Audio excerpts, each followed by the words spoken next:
Hello and welcome to this quick guide to adding punch and depth to kick drums using compression. Hopefully after this video you'll have a better understanding of how to use a compressor to shape your kicks so they really cut through the mix. So to start with, I've made a very basic drum loop.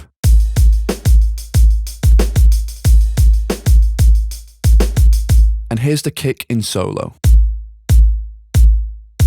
So I've chosen a kick with more of a thud sound that maybe needs a little bit more punch and depth. And before we add any compression, here is the dry waveform of the kick. And what I'll do is at the end of the video, I'll compare this with the waveform of the compressed kick so you can really see what's happening to the sound. So I thought the best way to demonstrate kick compression is to use a visual compressor that displays the waveform as it's being compressed, just so you can clearly see what's happening to the sound. But you can of course apply these tips to any compression plugin. So the first thing to consider here is the threshold. Now the threshold is really important because it determines the level at which the sound will be compressed. For example, if we set the threshold to here at -2 dB, the only parts of the sound getting compressed is anything above this line. So in this case, the sound won't be affected. However, if we bring the threshold down to about here, which is -10.5 dB, anything above this level will now be compressed. And with kick compression, we kind of want to compress this upper section of the kick here. The next thing to consider is the ratio. So the ratio basically determines how much the sound is compressed by when it goes over the threshold. Usually the default ratio on a compressor will be set to 1:1, which means that the compressor is cancelling itself out so it won't actually have an effect. However, if we set the ratio to 2:1, for example, now if a signal exceeds the threshold by, let's say, 2 decibels, it will be reduced to 1 decibel. Or if we went over by 6 decibels, it would be reduced to 3 decibels and so on. Generally speaking, a ratio of 2:1 to 3:1 is moderate compression. A ratio of 5:1 would be classed as stronger, more noticeable compression. And about 10:1 upwards is where the compressor starts to act like a limiter.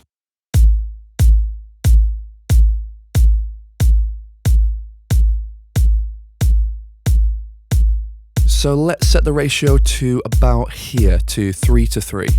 And as you can see, the peak of the kick is being brought down. But at the moment, the compressed kick will sound quieter and not quite what we're going for, which is where attack and release come in. Now, I think this is the part of compression that a lot of producers get stuck on. It definitely confused me when I was learning how to use compression, so I'll try and explain it the best I can. So the attack time determines the time it takes for the signal to become fully compressed after exceeding the threshold level. So to simplify that, if you have a fast attack, as soon as the kick goes over the threshold, the compressor will kick into action. However, if you have a slow attack, the compressor will start having effect a little bit after the sound goes over the threshold. So why is this so important? What this means is that by increasing the attack time, we can keep this initial transient of the sound and then compress the kick after this initial impact. This usually results in added presence and punch to the kick as you are emphasizing the initial transient of the sound.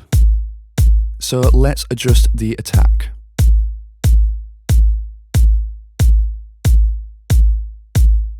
As you can see, if you watch the white waveform, by increasing the attack, we are retaining this transient information and creating more of a sloped effect.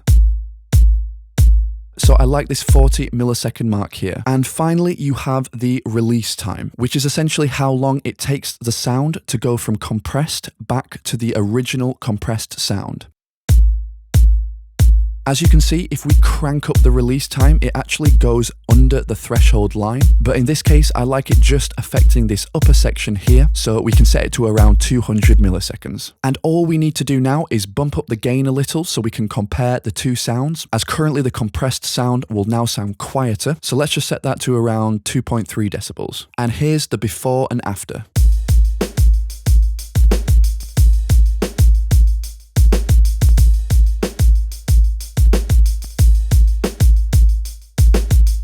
Hopefully you can hear that, as the change is fairly subtle, but you should be able to hear the compressed kick has more power and the transient is more pronounced. And let's have a look at the two waveforms side by side. So if we look at the uncompressed sound, you can see there's a fairly small transient which peaks around here, which is why it sounds a little dull and flat, whereas the compressed version has a higher transient, giving it that initial punch, and then a much more sloped tail, which will allow it to cut through the mix and give you more punchy, powerful kick drums. And there we have it. So if you enjoyed this video, make sure to give it a like and subscribe to the channel for more videos like this. Also, let me know your thoughts below if you do anything differently or anything like that. And as always, thanks for watching, and I'll see you in the next video.